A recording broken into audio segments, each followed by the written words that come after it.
This episode of Arcade Corner brought to you by Arcade 1UP, bringing you the classic arcade experience home.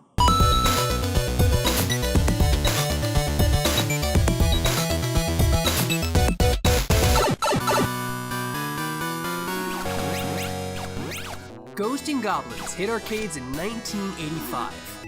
The game was both developed and published by Capcom. The arcade was a run-and-gun platformer that challenged you to run through a gauntlet of enemies and environmental hazards. There is a story of sorts, albeit a simple one. You play as a knight named Arthur, who's on a quest to save the princess, who's been kidnapped by Satan, or the Demon King.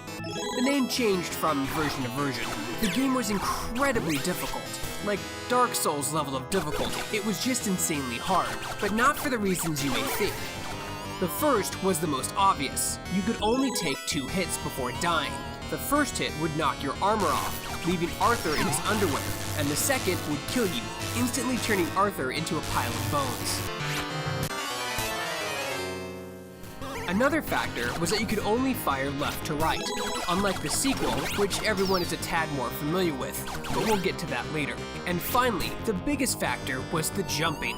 You see, unlike other games like Super Mario Bros. And Donkey Kong, which were in arcades and on the Famicom during this game's release, you could not change direction while in air, meaning once you jumped, that was it. You had to continue that direction until you landed.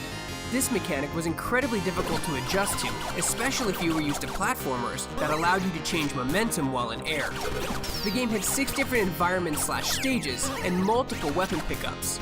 You started the game off with Arthur's iconic lance, which shot straight forward left to right. However, the game had additional weapons, each with their own damage and pattern, like the axe or magic shield, which fired in a slightly arcing pattern and had a different range. Like most older run-and-gun arcade shooters, you could beat the game fairly quick, around 25 minutes if you knew exactly what you were doing. However, being the brutally hard nature that was Ghouls'N Goblins, once you beat the final boss, the game made you go through it one more time, spiking the difficulty even further.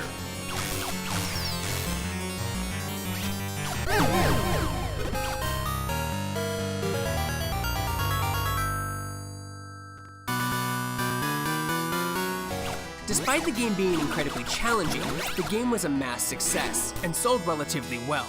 It was ported to just about every home computer console at the time, and of course, the one you guys probably played the most growing up, the NES version. Ghouls'N Goblins spawned over 7 sequels and spin-offs, the one most of you have played at some point being Ghouls and Ghost in the arcade, which was also on the Sega Genesis, and of course Super Ghouls and Ghost on the Super Nintendo.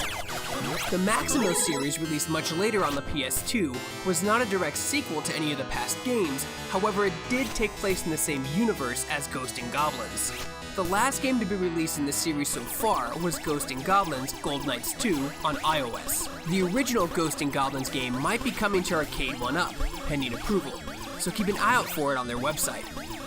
For more videos like this and everything else gaming related, you're already in the right place. You're on Shacknews.com. Next time on Shack's Arcade Corner. Ready?